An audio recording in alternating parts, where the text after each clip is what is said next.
Hey everyone, just back here for part two. So in this video, I want to go over another way to work with this project. And so in the first video, we did the method of linking. So we linked our project in,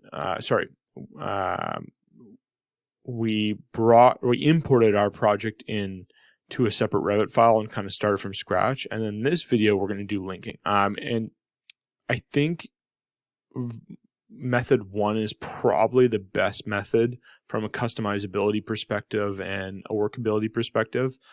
But method two is maybe a bit more of a accurate way of doing it. Just having more control is maybe more complicated. So anyways, let's give this a try. So kind of similar, we have our view here. This is the file that was given to us. We have kind of this area up here we can work with. And what we're going to do here is similar to part one. We're going to go into File, New. We're going to go to New Project. And like I mentioned before, if you want to use metric, you can use the default metric template here. I'm going to go up a folder. I'm going to go into English Imperial and go to Default Template. And I think this is just a nice template because it's the absolute basics that that we can use. So we're going to click OK.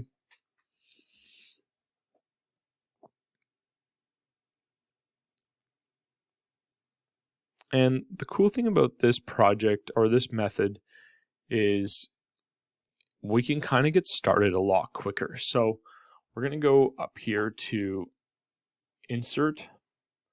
We're going to go to Link Revit. And we're going to browse to our folder here. So I'm just going to pull this on my other screen for a second. And I'm going to open up that Revit file that we have.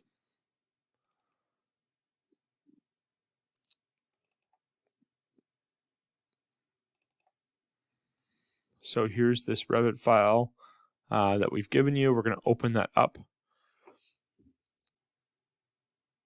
And I have it open right now, so I can't load it in. So let me just close this original piece here.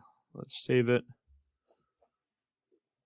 I'm mainly just saving it because I'd opened it in Revit 2024, and so by saving it, it'll allow me a faster opening in Revit with linking. So we're just going to click Link Revit, and we'll try that again. We'll link that Revit file in, click Open.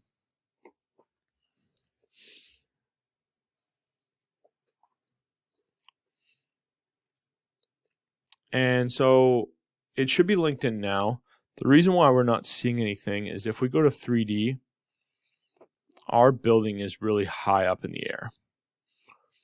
And so what we're going to do with this linked file is we're actually just going to move it down.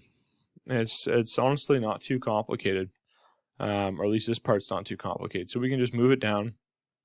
Similar to what we did in part one, is we can move our building area. So we want to build over here. We want to move this somewhere kind of over our center point there. And as you can see, this method potentially is a little bit faster. But I think the part that gets or becomes less fast is, we can still rotate the site anyway, depending on what orientation. But I think the part that gets a little bit less fast is interacting with topography, as well as potentially controlling the graphics. And so the one thing that you'll note here is we can do a couple things. We can go VG, and we can actually turn off planting. So turning off planting works, or it should work. So it hides all those trees. And that obviously is very helpful. But sometimes we want to control different pieces of graphics, and I think the best case of this is the elevations.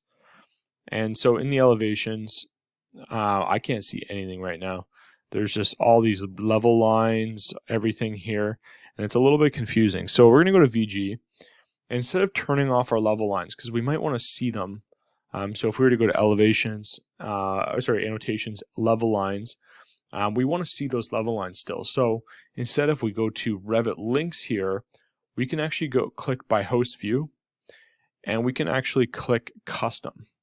And so as you can see, we have the same categories that we would normally have over here in our project, but these apply to the link only. And so with that being said, we can actually go down to the link and turn off our level lines in our link. And why am I not seeing level lines?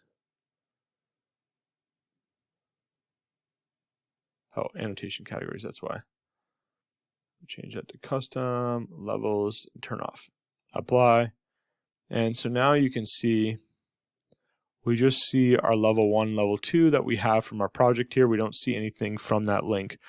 And so with this second method, I think it becomes maybe a little bit quicker to start working with the project, but I think again, you have lost customizability.